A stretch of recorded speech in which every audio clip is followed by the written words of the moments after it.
It's been exactly 1 week since Republicans took control of the House, and we are already bearing witness to their radical agenda. This morning, we are learning more about a House Republican plan to not lift the debt ceiling without major spending cuts from the Biden administration. The Washington Post reporting Republicans want to halt payment for as much as 20% of money that the government has already promised to spend. This threat comes just days after Republicans voted to slash funding for the IRS in a move that would increase the budget deficit by more than $114 billion. And that's according to the Congressional Budget Office. Republicans also voting this week to create a powerful new committee to investigate perceived wrongdoing by the federal government against former President Trump and conservatives. And on Wednesday, the House passed 2 abortion-related measures, one of which outlines new criminal penalties for doctors who failed to resuscitate babies born after an attempted abortion. And while all of these bills are likely dead on arrival in the Democrat-controlled Senate, how dangerous are these moves and how do Democrats plan to fight back? Joining me now is Democratic Congresswoman Jasmine Crockett.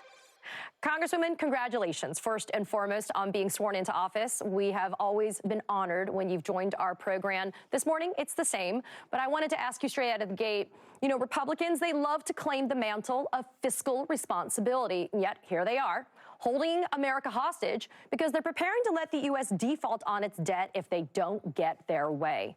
How reckless is this tactic for all Americans? Now, first of all, it's great to see you. It's great to finally be sworn in. It only took an extra week. But nevertheless, you know, what I am so frustrated about is the fact that people continue to put people in power who do nothing more than hurt them. They are going to hurt not just our credit and our standing in this world, but they are going to hurt the American people. They are going to hurt the working class people. Yet this is who we have in control. The idea that somebody has gone to work for years and years and years, and then they've paid into Social Security, and then this party wants to say, you know what? We don't know if we're going to pay you, even though we know that you're relying upon that money, even though we know that you gave your all in service for 15, 20, maybe 30 years. We don't care about that. And that's what we have in this party. I noticed you were playing music. You know, if we could have a theme song for this party, it would be Michael Jackson's They Don't Care About You. So they don't care about you.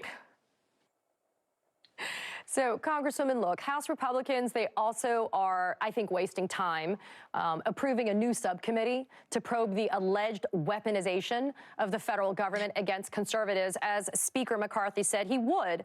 And he's also considering expunging former President Trump's impeachments. Take a quick listen.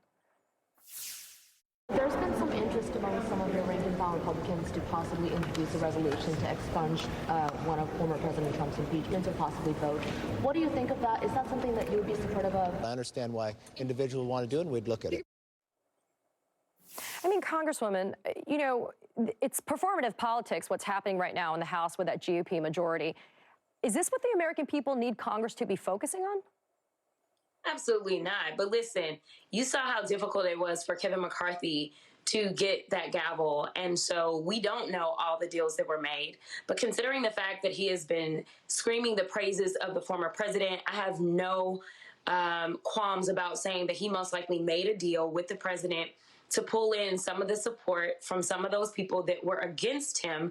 You saw that iconic photo, a photo that we normally would not be able to get, of Marjorie Taylor Greene with Donald Trump on the phone trying to hand it to Matt Gaetz. And so we know that Kevin McCarthy sold anything that was not nailed down to try to get this gavel, and he's going to be beyond ineffective.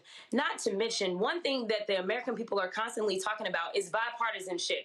And I think that right now they are learning that, honestly, this isn't really a matter of Democrats and Republicans. The Republicans can't even figure out how to govern in and of themselves. But if you want to get something done in this particular Congress, in the 118th, then you have to come up with bills that focus on the people, because we do still have the White House and we do still have the Senate. And honestly, I am thankful that they want to be so ridiculous and so radical, because this is showing the American people why they have to get up yet again in 2024 and make sure that they put the adults in the room back into position to be able to take care of them. And that means that they go out and they vote for us Democrats and make sure that we take the House back.